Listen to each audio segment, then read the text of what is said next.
Assalamualaikum warahmatullahi wabarakatuh. Waalaikumsalam warahmatullahi wabarakatuh. Selamat siang semuanya yang kami hormati Bu Ida selaku guru mata pelajaran SKI. Pada kesempatan kali ini kami dari kelompok 3 kelas 12 IPS 1 akan mempresentasikan materi tentang awal mula dan proses berkembangnya Islam di Malaysia atau negeri jiran. Dengan anggota kelompok, saya Adisna Fadli, saya Sefafila Rizky, saya Hanifah Madani, saya Farida Faraya, saya Cipta Anatani. Untuk mempersingkat waktu, marilah kita masuk ke materi. Di sini ada 4 yang akan kita lakukan, mulai dari masuknya Islam ke Malaysia, cara masuknya Islam ke Malaysia, peninggalan Islam di Malaysia, dan nanti kami akan menyajikan video. Untuk materi pertama akan disampaikan oleh teman kita, Fareli, kepada Farel untuk silakan. Saya akan menyampaikan bab 1 masuknya Islam ke Malaysia. Islam diperkenalkan oleh para pedagang yang datang dari Arab, Tiongkok, dan India. Peristiwa tersebut mulai terjadi pada tahun 674 Masehi atau sekitar abad ke-7 Masehi. Islam di Malaysia diwakili oleh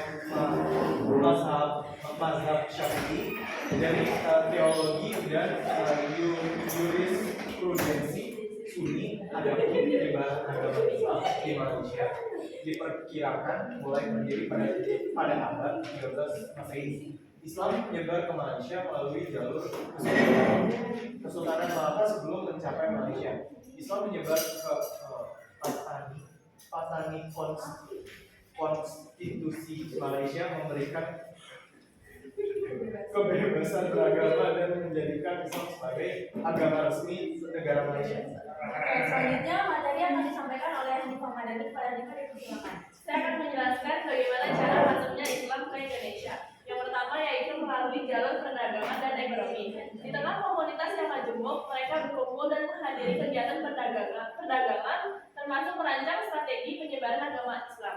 Islam mengikuti jaringan-jaringan emporium yang telah mereka bina sejak lama. Yang kedua yaitu menyebarkan melalui pihak penguasa di mana istana sebagai pusat kekuasaan berperan di bidang politik dan penataan kehidupan sosial. Dengan dukungan ulama yang terlibat langsung dalam birokrasi pemerintahan, hukum Islam dirumuskan dan diterapkan. Kitab sejarah ditulis sebagai landasan legitimasi bagi penguasa muslim. Oke, selanjutnya materi akan disampaikan oleh Silva. Pada Silva dipersilakan. Memasuki awal abad ke-20 bertepatan dengan masa pemerintahan Inggris, urusan agama dan adat Melayu lokal di Malaysia di bawah koordinasi Sultan Suleiman, dan hal itu diatur melalui sebuah departemen, sebuah dewan ataupun kantor sultan. Setelah tahun 1948, setiap negara bagian dalam Federasi Malaysia telah membentuk sebuah departemen urusan agama. Orang-orang Muslim di Malaysia juga tunduk pada hukum Islam yang diterapkan sebagai hukum status pribadi dan tunduk pada yurisdiksi pengadilan agama Mahkamah Syariah yang diketuai hakim agama.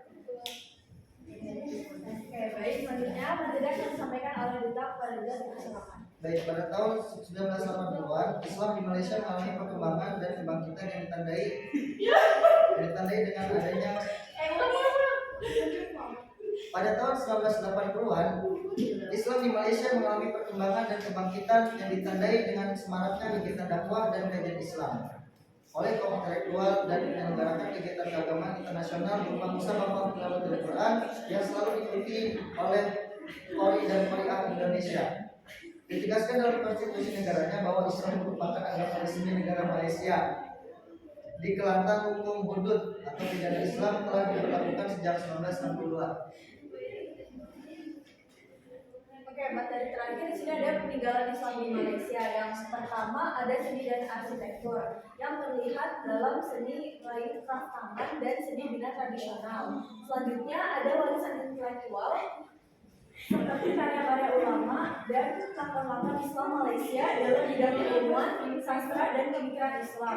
Lalu selanjutnya ada masjid yang mana contohnya seperti Masjid Jamek di Kuala Lumpur, Masjid Kapitan Keling di Pulau Pinang, dan Masjid Sultan Salahuddin Abdul Aziz Shah di Shah Alam. Selanjutnya ada istana-istana dan tempat bersejarahnya itu seperti istana negara di Kuala Lumpur, kota Formosa di Melaka, dan Fort Mutualis di Pulau Pinang. Lalu selanjutnya ada pusat perbelanjaan seperti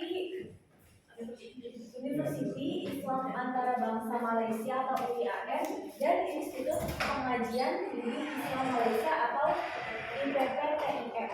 Nah, selanjutnya kami akan menampilkan video tentang masuknya Islam ke Malaysia.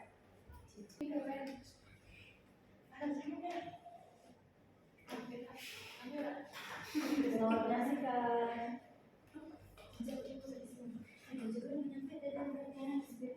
Baik, sekian presentasi dari kelompok kami. Kurang lebih mohon maaf. Terima kasih. Wassalamualaikum warahmatullahi wabarakatuh.